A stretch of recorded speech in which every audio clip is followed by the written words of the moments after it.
Universal സൃഷ്ടി fertility clinic എന്ന സ്ഥാപനം നടത്തുന്ന ഡോക്ടർ അറ്റല്ലൂരി നമ്രതയുടെ നേതൃത്വത്തിലാണ് റാക്കറ്റ് പ്രവർത്തിക്കുന്നത്. വിവാഹം കഴിഞ്ഞ് ദീർഘകാലമായി കുട്ടികളില്ലാതിരുന്ന ദമ്പതിമാർ ചികിത്സയ്ക്കായി ഡോക്ടറെ സമീപിച്ചിരുന്നു.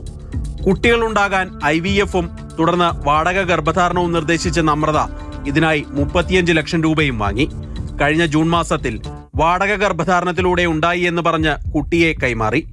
എന്നാൽ കുട്ടിയുടെ ജനന സർട്ടിഫിക്കറ്റിൽ ഇതിനെക്കുറിച്ച് പരാമർശമുണ്ടായില്ല. ഇതോടെ സംശയം തോന്നിയ ദമ്പതിമാർ DNA പരിശോധന നടത്തുകയായിരുന്നു. തുടർന്ന് ഇവർ തന്നെ കുട്ടിയുടെ യഥാർത്ഥ മാതാപിതാക്കളെ കണ്ടെത്തി. ഇതിന് പിന്നാലെ പോലീസിൽ പരാതിയും നൽകി. ഡോക്ടർ അത്തല്ലൂരി നമ്രത, ചികിത്സയ്ക്ക് സഹായം നൽകിയ മറ്റൊരു ഡോക്ടറായ നർഗുല സദാനന്ദ, ആശുപത്രി ടെക്നീഷ്യന്മാർ, ഏജന്റുമാർ തുടങ്ങി 8 പേരെയാണ് പോലീസ് പിടികൂടിയിട്ടുള്ളത്.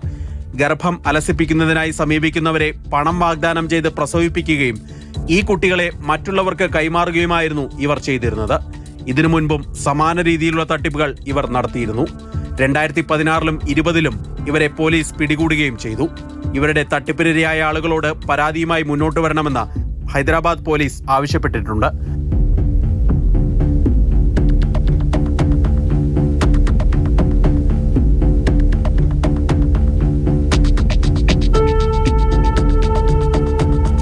മാതൃഭൂമി ന്യൂസ്, ഹൈദരാബാദ്.